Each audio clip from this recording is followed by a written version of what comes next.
All right, kids. Joining us now, Charlie Hurt, Washington Times opinion editor, Fox News contributor, Katie Pavlich, editor for townhall.com and Fox News contributor, and David Webb, host of the David Webb Show on Sirius XM, also a Fox News contributor. Folks, thank you for coming on. Katie, what'd you think? You saw a little bit of it there. I did the other half last night. One could almost say I did the first part in 2016, but we won't go there. Very similar to what's happening now. It's hard to imagine that with all of the data that we have, that Donald Trump would not win. He's in a better position going into tonight and polls closing in terms of beating his opponent, Kamala Harris, in every swing state, according to the best pollsters from 2020. So he's in a better position that way. It's also hard to reconcile this idea that 70% of the country says we're on the wrong track economically and in where the direction of the country is going, and then not to have Trump win, given that Kamala Harris is part of the past 4 years, which is driving that sentiment. So everyone keeps saying it's 50-50, it's super close. Obviously, we'll see tonight if those polls are wrong. But given the data and the undercounting of Trump voters in the past, his overperformance in polls consistently, he's in a better position tonight. You don't believe it. You don't believe the pollsters. I don't believe the pollsters. In fact, because I don't believe, I love the pollsters, but because I don't believe the pollsters, I look for all these obscure data points to disprove the pollsters. I believe in the sense that I think he's ahead. I mean, I've been working very hard on this. It's just hard to think that she would come back in a surge at the very end, given which kind of voters is she going to be able to get at the end? Is it going to be urban voters that she's trying to get back in the coalition, Hispanics? I mean, where are they going to come from in these last moments? David Webb, where did I get it wrong? Where's she going to get? Where's Kamala going to get it right tonight? Where do you think? Take your numbers. These are real numbers, right? People lifted out of poverty. Look at all the programs that were successful based on tax data, by the way, for all the lefties watching. And take Katie's point. Who's left to draw from? Who does Kamala Harris bring back into the fold that's out there that hasn't made up their mind or hasn't bought into you need to hate Trump more than you love America and yourself? She's running a campaign of, I'm going to give it away to you. I'm going to give black men $20,000 forgivable loan. There's no such thing, by the way, that's called a taxpayer giveaway. $50,000 to start a business, no pro forma or prospectus needed. They're going to do all these things. And then take another factor. The people lifted out of poverty, they're going to the grocery store, and more women do go to the grocery store than they do to the abortion clinic on a weekly basis. They're looking at what that money is worth. If incomes have gone up across all groups, when it comes to the Trump economy, and on the Kamala Harris and Biden, you get $1,000 extra, where are you going to spend that money and then add valuation? The value of the dollar. Pennsylvania, 19+% inflation across the board in the things that we need. When they count food and fuel, when you add those necessities in, the PCE numbers, you look at all of this, they lose. And then you look at the dismal 12,000 jobs that were added this last time around. But in addition to that, you have 7.1 million Americans who are not in the workforce. Those people are looking for what they need, not what she promises to someone else if you vote for her. Charlie, it isn't just the economy. I'm not making that case. Last night we talked at some length about the working class coalition and the cultural issues around woke, which is so terribly important among middle class people. I mean, they just don't like that almost as much as they don't like the high inflation rate. But then again, you hear Kamala, I heard her last night, and what she's saying coming down the home stretch. You hear Oprah Winfrey, vitriolic attacks on Mr. Trump. Again, I don't hear any policy. Trump's talking policy. We'll have a clip on that in a second. But I don't hear any policy. I just hear this vitriolic attack, which to me, you tell me, you're better at politics than I am, but it sounds like she's trying to just rev up, get the base out to vote like crazy on Election Day because they're coming into Election Day at a disadvantage. Is that possible? And quite frankly, it kind of sounds desperate. Desperate, yeah. You don't hear policy because there is no policy, even on the issue of abortion, which is the only policy that she's kind of talking about. She has to lie about it in order to talk about it. But otherwise, the only thing that she's running on is hatred of Donald Trump.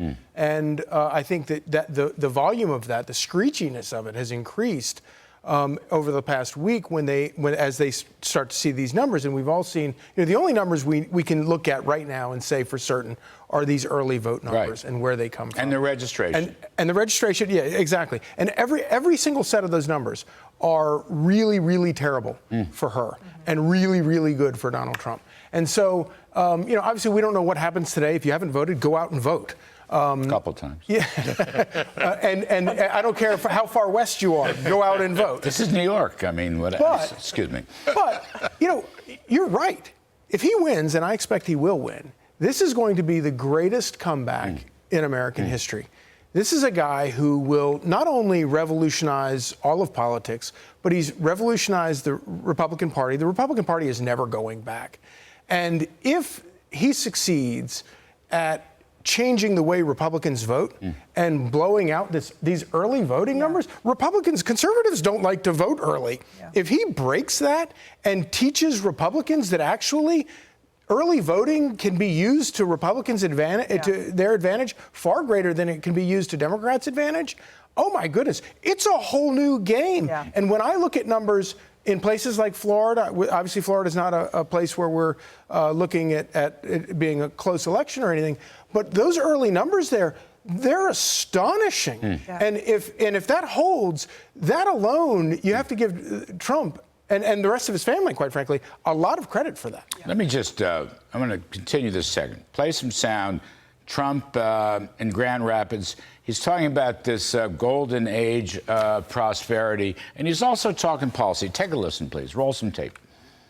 Your paychecks will be higher, your streets will be safer and cleaner, your communities will be richer, and your future as an American will be much better than it ever has been when I get in. Because this will be the golden age of America, and that's what I'm calling it. I just love that, the golden age of America. I also love the fact that he's sort of doing policy. Can I, so Oprah actually says if he wins this election, this will be the last election in America. Now, come on, really? Oprah, how much is she worth? How many billions of dollars? Yes. She really relates to this working class coalition. They've been trying to. That's exactly the point. So you have America's been so unfair to her. Yes. Right, exactly. Yeah. You have the San Francisco progressive, most liberal member of the Senate, Kamala Harris, current vice president, Democratic nominee, trying to relate to working class voters in Michigan, Pennsylvania, and Wisconsin. And then she brings in Oprah Winfrey as one of her closers, in addition to Barack Obama and all these other celebrities. They're clearly trying to get the base out. That's not working. But you have Donald Trump, who went from the Golden Arches a week and a half ago to the Golden Age. And he's talking to the garbage truck. To the garbage truck to the Golden Age in his closing remarks last night. And the point is that for 4 years, Democrats have told Americans, yeah, inflation's transitory. We told you it didn't exist, but really it's not that bad. And you just have to deal with the despair and the decay that you're seeing inside your cities, you're seeing inside your own budget, something that you just have to deal with because we're not going to make it better. And so his closing argument about fixing what they have broken, and they told Americans that what's happening to them as a result of the federal government and Democratic spending alone is not happening. And people are saying, yeah, I'm looking for something different. The last person she backed was Dr. Oz, who didn't do well in the Senate race in Pennsylvania. I hate to say that. David Webb, hunters, gun owners, I got a little list. This is the low propensity to vote. Is that the way you say it? Low propensity. I don't know anything about this election day stuff, but I'm trying so hard. Low propensity voters, okay? I have a little hunters, gun owners, truck drivers, because they have their routes, and then my favorite one, I don't know if you ever saw the Harrison Ford movie, but the Amish. Yeah. The Amish in Lancaster, Pennsylvania. One of the great movies, maybe his very best movie.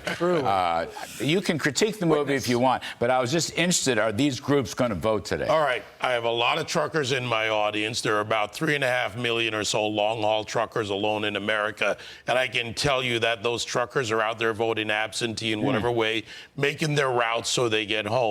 I have cows out in Amish country and a lot of friends out there in Doylestown, Puxatawney, Du Bois area. And I know some of these Amish families, frankly, thank them for the birthday party they threw me a few years back. Really? These people talk issues. They talk about family values. They reflect this. Hunters are environmentalists. And the Republicans have finally shown that we care about properly shown that we care about the land, about the air, the water. Why? We want clean energy policy in America. We want to use all the things, including nuclear. We want people to have the better quality of life so they can make better decisions for themselves. You add all to that together and more, and you look at the Pennsylvania voter, the Upper Peninsula in Michigan, the Wisconsin, Minnesota. Look at these people. What do they want? They want to be left alone to live a good life. They don't want to be told, they don't want to see their money being taken to give to someone else. And as far as hunters, anybody remember Peanut the squirrel and what happens when government goes out of control and Kathy Hochul's New York State liberal progressive government comes into your house, takes your pets, those that are used to raise money for nonprofits, rescue horses and more, and euthanizes them. If there was ever an example of government she gone... didn't even need the Venezuelan gang. She did that all by herself. 4 agencies knock on And your a raccoon, door. too. Don't let the raccoon Yeah, knock they- on your door. Tina and Fred we'd had be- survived we'd be- MS-13. We'd be, and Kathy Hochul you know, destroyed we're them. much too tough on Gavin Newsom. We got Kathy Hochul here in New Yeah. York. True. She's making a great run But for by it. the way, to add to You that... think but the gun owners have to come vote. That's the key point. You think they're they coming will. out. Look, You there think they are will. groups out there like Gun Owners of America, Larry Pratt's group, and a number of others, people I've known for a long time. And they care about these issues. They care about all the other things, the economics of it. What happens if you have to start hunting to put food on the table more than just hunting? And you start working together. Look at it. By the way, one other thing that's really galling Americans, Daniel Penny on trial for defending people in a subway car in Kathy Hochul's New York. The guy's a hero. Yeah. But Kathy Hochul doesn't. People understand see it. that. They see government out of control. Can I ask you one last question? We're going to talk about the Senate with Senator Tuberville in just a moment. We're obviously talking about the presidential. Who's going to win the House, Charlie Hurt? Your I guess, would give. I your mean, hunch.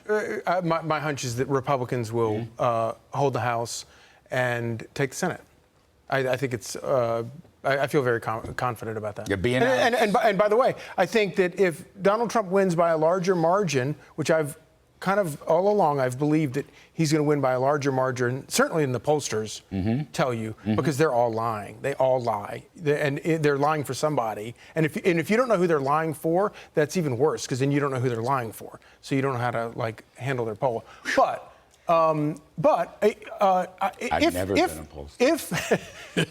Trump wins by a larger margin, we could be talking about all kinds of races, particularly Senate races and House races, McCormick in Pennsylvania, that we aren't even considering right now. Arizona, Kerry Lake, Sam Mike Brown, Rogers. Nevada, Mike Rogers.